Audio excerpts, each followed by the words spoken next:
Bassem Vénitieux 692. Putain, il caille, hein. Il caille. Bon dimanche à vous. Les French Arabic, les Arabes français, en gros de la merde. Après avoir khammej la Thaïlande, après avoir khammej les Émirats Arabes Unis, Dubaï, Bahreïn et tout le reste, tout, sache bien que les French Arabic, donc de la merde, s'attaquent à Mecca.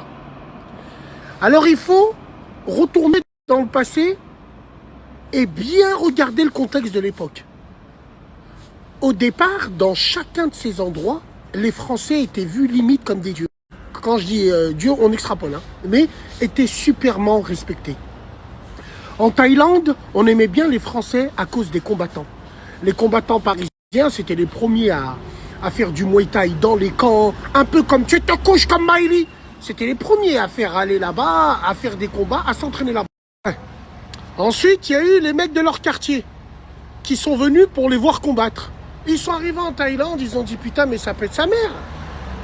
On fait du T-Max, on fait de l'éléphant, on tire à la calache, on dort avec des chimelles.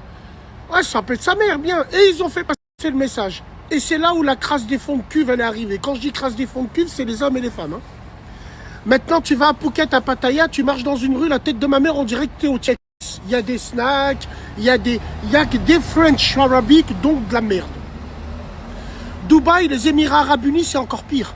Avant, au début, c'était les gens, les Maghrébins surdiplômés qui étaient là-bas.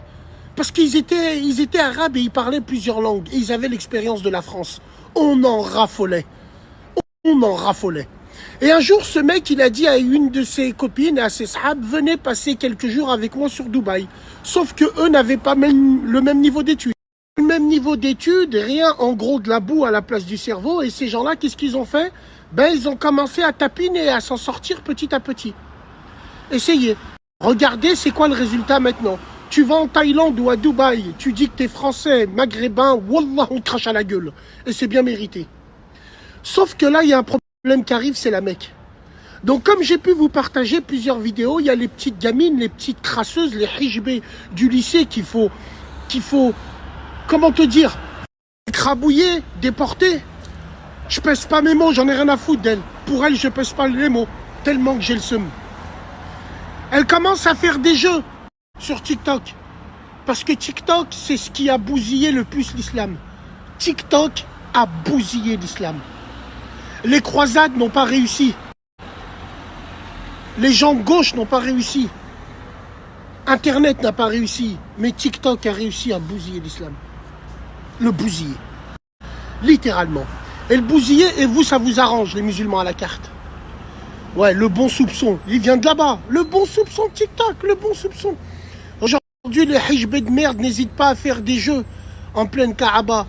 N'hésitent pas à faire exactement ce qu'ils faisaient au lycée. Sauf que là, c'est à la Mecque. Maintenant, tu vas remarquer, même leur bédaïa, même leur sitar, même, il va être de plus en plus moulant. À la Kaaba. Écoutez ce que je vous dis. Tu vois, et quand tu fais ce constat, il y en a beaucoup qui sont mal. Les prédicateurs du net en premier.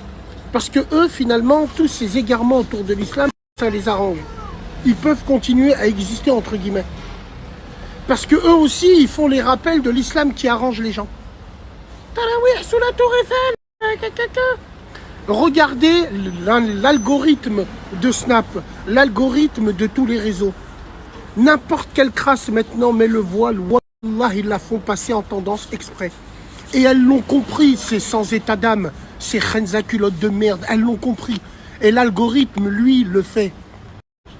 Le plus grand ennemi de l'islam sur Internet, c'est les algorithmes. Elles le savent, elles sont branchées. Elles sont branchées, c'est pour ça qu'elles font ça. Alors quand t'entends les gens, chacun fait ce qu'il veut, c'est Allah, le bon soupçon. Mais moi j'ai une question à vous poser. Est-ce que les gens qui disent ça sont pas plus dangereux que l'islam?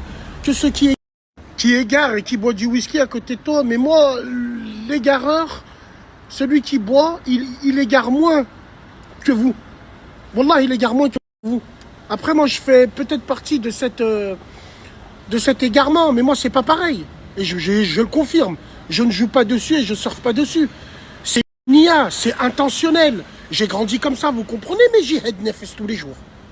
Mais vous, vous êtes les plus grands chiens et chiennes que la terre elle est faite. Les French arabiques, je vous déteste. Je vous déteste et je vous hais. Vous nous avez fait viha là où vous êtes allés. Les gens à Dubaï, tu les vois, vous êtes tous zéro. Tout ce que vous avez, ça vous appartient pas. On connaît la vérité, vous êtes tous des clochards. Vous mangez des pierres et vous nous faites honte.